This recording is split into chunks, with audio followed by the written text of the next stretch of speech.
Oh, we were recording. Where is the teacher? What are we going to talk about? Where? Oh, sorry. Exactly the person when they're putting that up there on YouTube. What's going on? Okay. So we got the mean up there, 78.2. And we want to get the deviation from the mean. Well, how can we get the deviation from the mean? There are 21 numbers that make up that deviation from the mean. Tell me how you might could get those, a measure, one measure to get the deviation from the mean. Subtract the low from the mean.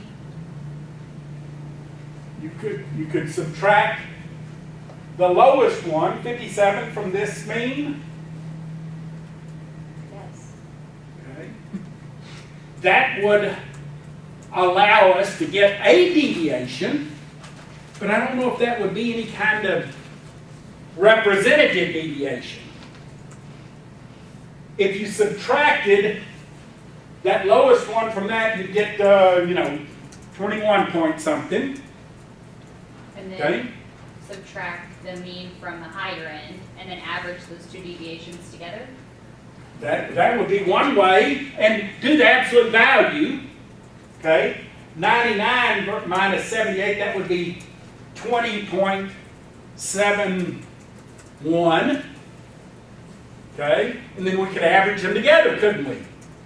Take the absolute value though. We wouldn't want to get the negative, because negative and positive, it'd be almost zero, wouldn't it? But that would get those two. But what if you want to get a better kind of representative? What else would you do? You could go from the quartile to the average. You could just go from the third quartile to the first quartile and take those from the average. What would that leave out? It'd leave out those ends. Outliers. Okay? How else could we get a kind of representative or an average deviation? You can take the square root of the mean. Oh, don't do that though. Yeah, you could do that. Eventually we might do that. What would happen if you used every dadgum one of those numbers and took the deviation from the mean and averaged them? What if you took every number and subtracted it from the mean? Guess what you'd do if you didn't use the absolute value? If you subtracted the actual difference between every number and the mean and then averaged them, guess what you'd get? Every single time, if you computed mean right, 0. you get 0. That's what the mean is. It is in the middle. Okay? So you'd have to take the absolute value. When you subtracted 99 from 78, you wouldn't get negative 20. The absolute value of that is 20. You'd do all of those. That would give you the average deviation. We didn't say we were going to get the average deviation. That's a deviation. That is a deviation. That is the average deviation. Don't use it. We use what? Standard deviation. The standard deviation. But dadgummit, that's pretty standard. That's a pretty good standard, looks to me like, to use the average deviation from the mean, the absolute value of that deviation. The deviation from the mean is always a positive number. Isn't it? You always deviate. You take the absolute value of that, and you get the average deviation. That's not what we do. Because the numbers farther from the mean contribute more to the deviation. The numbers farther from the mean contribute more to the deviation. So we do some weird stuff to them. What do we do to them, Kristen? Take the square root. We square them. We square that deviation. and then add them all up, and then divide by the number of them. Now think about this. If you have the two extremes are about 20 and 21, square them. It's 400 and 400 roughly. 21 is 441, but just use 20 and 20. 400 and 400, that's 800. These ones around here, square them. What is 78? What is this deviation from mean squared? Just think of this being 78. It's 1, isn't it? What is this one? This one from the mean? 4. It's 78, it's actually 4, isn't it? Now think about this. I said that what the ones that deviate further from the mean contribute more to the deviation to the ones close to the mean. Watch this. How far what's the difference or the distance between 78, that's what we said, and 99? 21.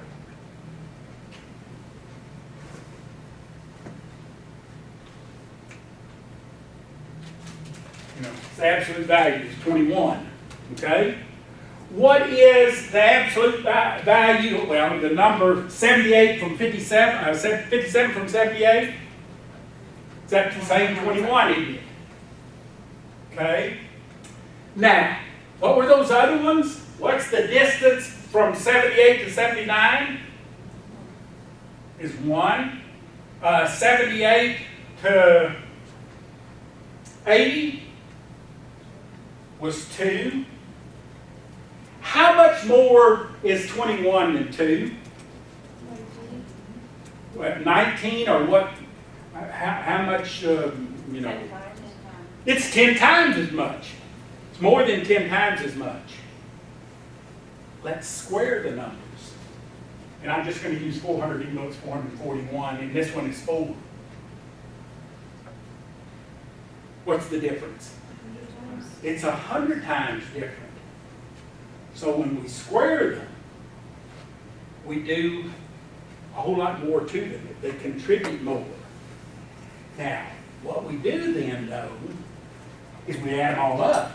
400 and 400 and 4 and 2 or 1. It would be 1.41 or something squared is 2. I don't have 1.41. And we add them all up, and then we divide by the number, and that gives us the variance. And the variance is some weird number. 400 plus 400 plus 4 plus 1, you know, add all those kinds of things up, and the number is probably going to be something like 64. The variance is 64. I don't know. Can't figure out what that means until I take the square root of it. And then what's the square root of 64? 8. It's 8. And that's the standard deviation. So here is what the standard deviation is. It's not how we compute it, but here's what the standard deviation is. The average deviation would just be taking the absolute value of all the deviations and divided by the number of deviations. The standard deviation is taking the squared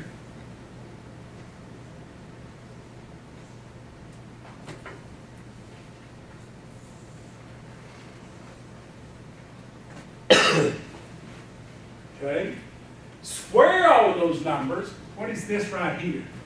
Mean. That's the mean. That's the average, a particular kind of average. Take the, what is this right here?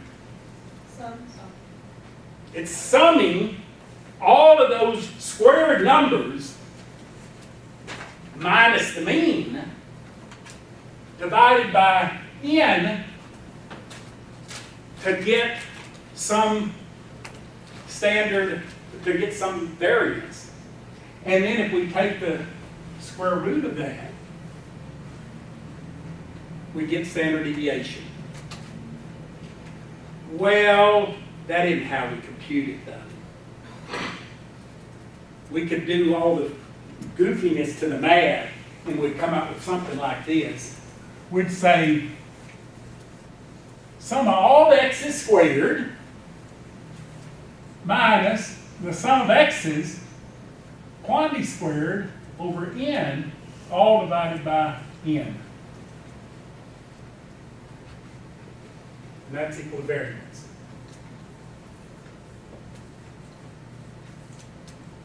And then, we take the square root.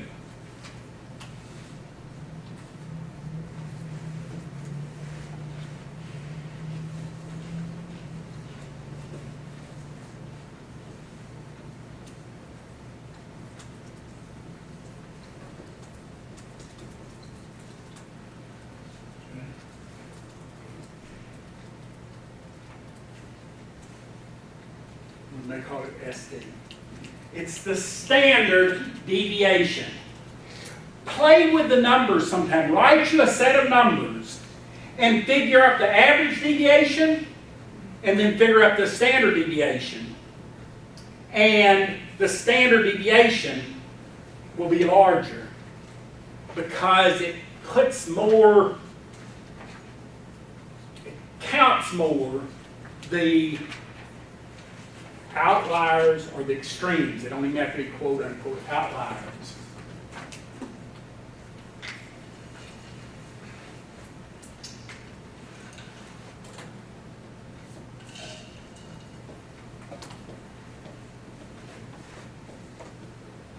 Better do it like that. Okay. Better do it like that. That's what it is. That deviation squared divided by n. Square root gets standard deviation. That's how we calculate it. You don't got to calculate it. You can calculate it sometimes. See if you can get it.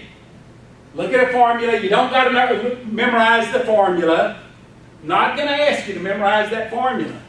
But you better know what it stands for, what it means, what the standard deviation is. It is a standardized value indicating a relative value of deviation from the mean.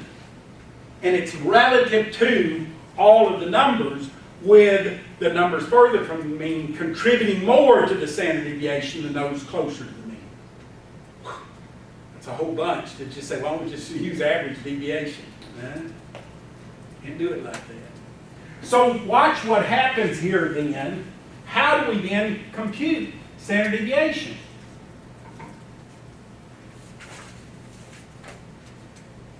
Man, here's one way to do it.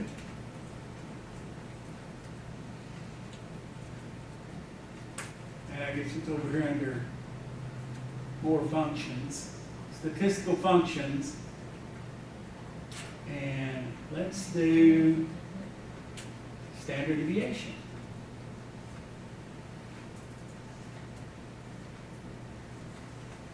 Wait a second, what is that right there? That says standard deviation. Look at it. Standard deviation. Can you read it? P and D. Standard deviation P, standard deviation S, standard dev A, standard dev PA. Good gosh.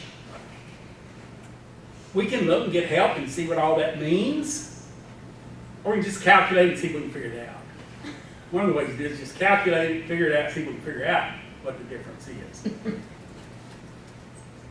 Without having to go and look it all up. So this says it calculates the standard deviation based on the entire population given as arguments. I don't know what arguments. Do it here when we can't agree if we want to use standard deviation or variance or something like this. So let's get the standard deviation of this. It's A1 to A21, isn't it? I don't want to get A24.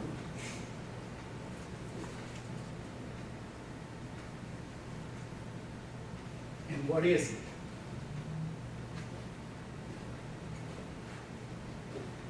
Oh, shoot.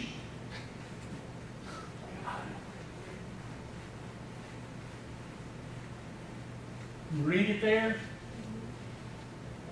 11.3. It's 11.3. Okay? Now remember that 11.3. Do this sometimes. Let's do it real quick. Let's try, help me with this. Let's try to do it real quick. Let's do the average deviation. The average deviation here, if 78 is our average, and the average deviation is 0, 1, 2, 3, 4, 6, no, shoot, 5, 7, 8, 9, 12, 15, 17, 21, okay? And down this other way, it's 1, 4, no, why'd that be like that? Looks pretty weird. 5, that's right, 8, 12, 14, 14, 17, and 21, right? Okay, let's figure this then. Figure it real quick. 21 and 17 is 38, and 15 is 53, and 12 is 65, 64, 72, 79, 87, 90, 95, 100, 120, 148, 161, 182. 182 divided by 12. I'm sorry, divided by 21. What is it? Preacher count. 9. 9. That's preacher count. That's 188. It's less than 9. Why is the standard deviation more than the average deviation? Because it accounts for the outliers being worth more. The extremes make the standard deviation larger than the average deviation. It counts more toward the deviation. Okay? That's what it is. That's what it does. Okay? Now let me just show you one of these other ones because it'll give you another definition here just a little bit. That really kind of blows our mind just a little bit. So I'm going to put that one down there and we're going to call that, this is the standard deviation, right? Is that what it was? Okay. Which standard deviation was it? Of the population, wasn't it? Okay, let's look at this other one.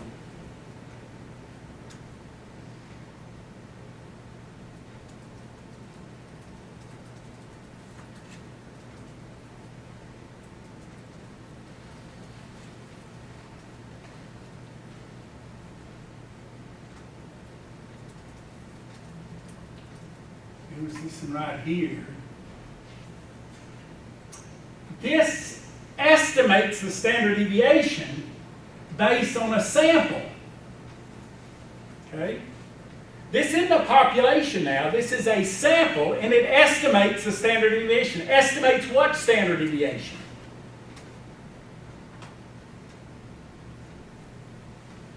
These are words in your yellow sheet. What is an estimate? What is a sample? What is a statistic? What is a parameter? What is a population? Okay? Watch this. The standard deviation of the sample. It's foolishness.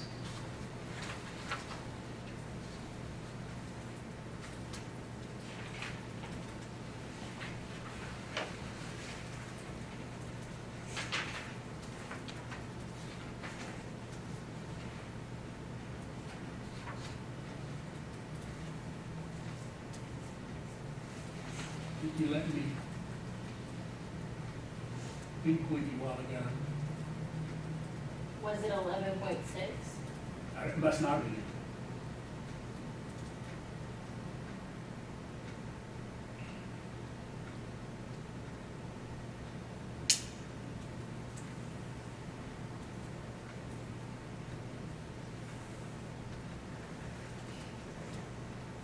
Thought it wrote it down, but it didn't, I guess. Did you write it down? I didn't The see. first one? Uh-huh. The first one was 11.3, and that one says 11.6. Okay, I was gonna say, good, this is not good.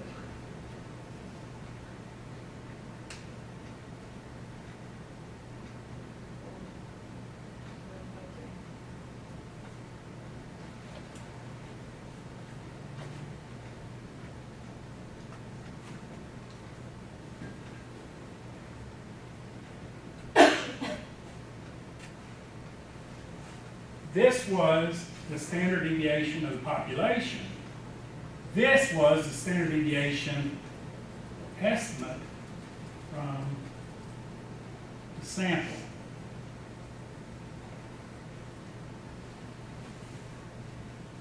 Okay? Why the difference?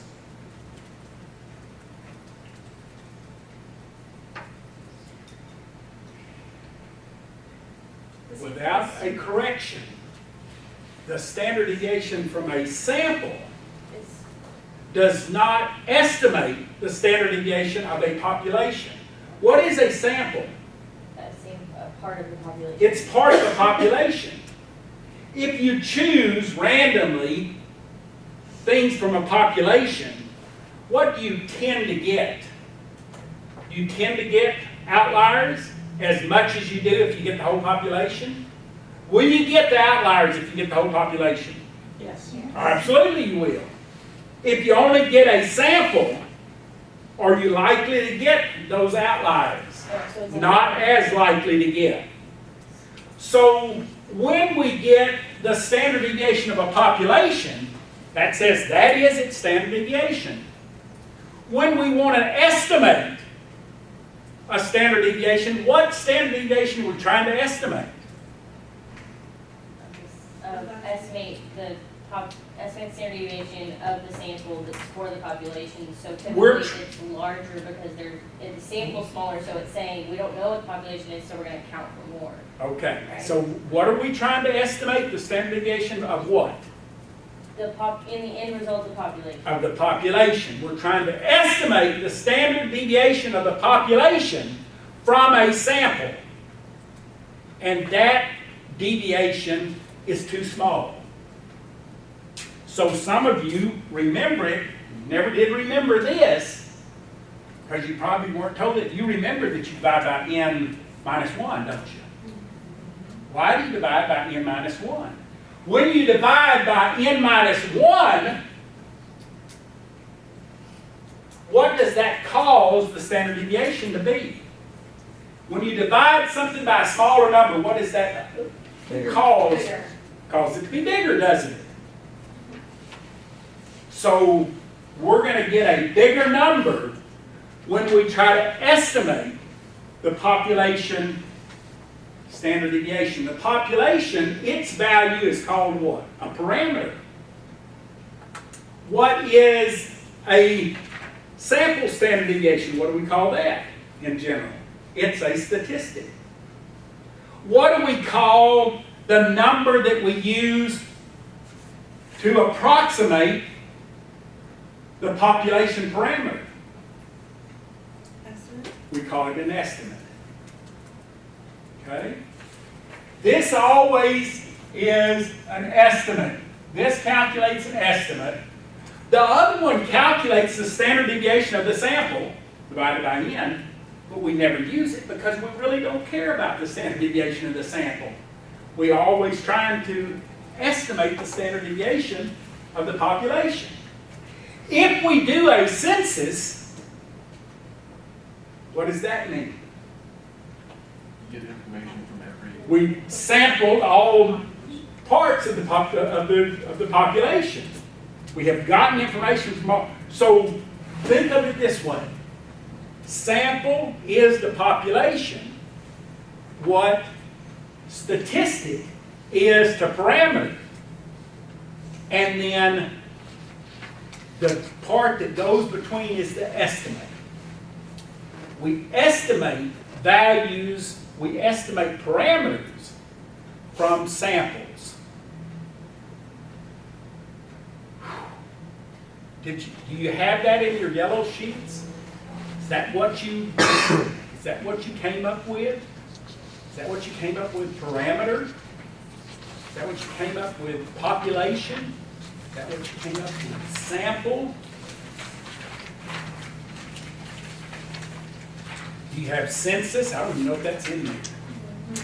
Census is not. Yeah, you better put that down. A census is sampling all members of the population. But it's called the census because it's every 10 years. No. The census doesn't have to be every 10 years. Okay. It can be every year. We can do a census anytime, we do a census anytime we get information from all members of the population. Give you a for instance, Randy's looking at this study on the preparation of ag teachers. And the people who did the study attempted to conduct a census. What do you mean they attempted to do a census? What does that mean? We attempted a census. I don't have to say any more than that. They didn't get everyone. But what did they attempt? A census. What does that mean? They tried to get all members of the population to provide data. We attempted a census, period. One word. We attempted a census rather than we attempted to get all members of the population to respond. We just said we attempted a census. That one word tells us all. Okay. Don't need more. The estimate is what? Roughly calculated or judging the value, number, quantity, or extent of. It's doing the best you can. And in statistical terms, it's doing the best you can to estimate what? Your sample. A population parameter. We're not just trying to estimate any old something. We're trying to estimate a population parameter. Randy has found that these are all descriptive statistics. Okay? When we do, you got descriptive statistics, that one of your yellow sheet words. Descriptive statistics as compared to or as opposed to or as juxtaposition to what? Inferential statistics. Is that in your word list? What are inferential statistics? Make inferences about populations using data drawn from the population. Okay. Data drawn from a sample of the population. Yeah, Unless it's a census, in which case it is the population. that's right. And then we wouldn't have to estimate it, would we? Okay. That's what it would be. Okay. Otherwise, we use a sample statistic to estimate a population parameter. One is descriptive statistics, when we just describe. When we try to estimate, what are we doing? What are we, and we misuse this all the time. I have a certain person who says to me all the time, well, you're implying that I'm stupid. And I say, no, that is not what I implied at all. Rather, that is what you inferred. What's the difference in implying and inferring? One of them is deriving and one of them is suggesting. Implying is, that's what I do. Inferring is how you Perceive it. perceive it. Okay? What is inferential statistics? It's guessing. It's you're making a decision based on incomplete information, incomplete data, not all the data. And you're trying to infer, what are we normally inferring to? What are we inferring from? data derived from what? The sample is population. From a sample, and we're inferring about Entire population. the population. So inferential statistics is what we use to make a decision, to infer. That's making a decision in light of uncertainty. And we try to do that with some known level of uncertainty. Without getting too far into the weeds, just what you know a little about statistics. What level of certainty or uncertainty, you choose either one of them to respond. They're just one the opposite of the other. What level of uncertainty are we usually able, or what level of uncertainty are statisticians willing to take a gamble on? What level of certainty they wanted to have? 95%. They want to be 95% certain. So their uncertainty is 0.05. 0.05. You ever heard of that? 0.05, level of error. It's not error, it's uncertainty. And so we'll learn a whole bunch about that kind of stuff. But inferential statistics then is when we estimate something, because we don't know what it is. We're inferring to the population of value. So this is just one example. Almost all the time, when you see this, it'll be the estimate of the population parameter. You've got to be real careful, real sensitive to figure out if someone said, well, I did a census, and they computed the standard deviation, using that first formula over there, and it's incorrect. You've got to be pretty intimate with your data to know that someone screwed up there, because it ain't readily apparent. Well, heck, look at the difference there. 11.35 versus 11.63. It's just a whole bunch of difference there. And statisticians are really worried about something. So now tell me what the standard deviation of 11.5, let's just use an average of the two. What does that sort of mean? What is that 11.5 kind of like? Most of the data will fall within 11.5 of each side of the mean. 11.5 points on either side of the mean. But it's 11.5, not 23. It's 11.5. What would be analogous to that 11.5 that we just studied? That we just learned how to compute? No, we didn't learn how to compute it. What is on both sides, 11.5 and 11.5? 23. What would be analogous to that 23? Interquartile range. Interquartile range. Interquartile range is equivalent to 2 standard deviations. We never talk about 2 standard deviations. So what, in my old way of thinking, what number should we be using rather than interquartile range? We should be using semi-interquartile range, because that's interquartile range divided by 2. And semi-interquartile range, that you almost never see anymore, look it up, try to find it, Wikipedia, and then trace it back. It's there, but you got to look for it really hard. Look in any stat book and you probably won't find it. But for me, in fact, the first time that I started looking, and started thinking about these, I asked some students about semi-interquartile range, and they looked at me like I was from outer space. And they said, you mean interquartile range? I said, well, yeah, you compute the interquartile range, but then you divide it in half, don't you? I said, no, we just compute the interquartile range. I said, why would you do that? compute the semi-interquartile range, and it's analogous to standard deviation.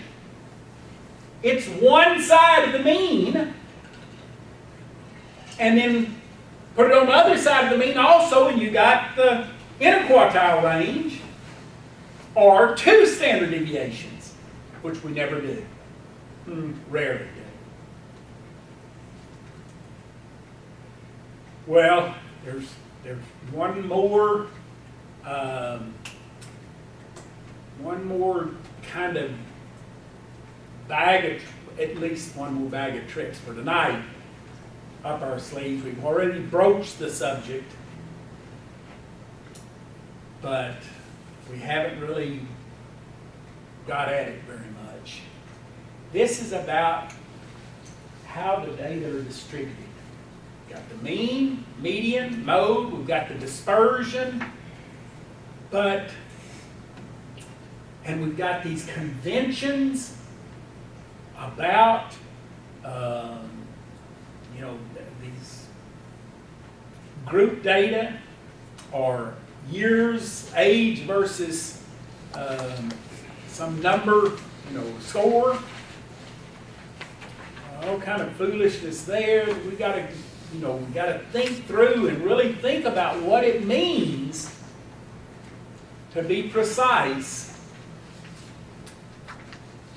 And then there's one other concept about distributions of values of many variables. Okay? Of many variables like weight, height, IQ, scores on a test, etc. Kyle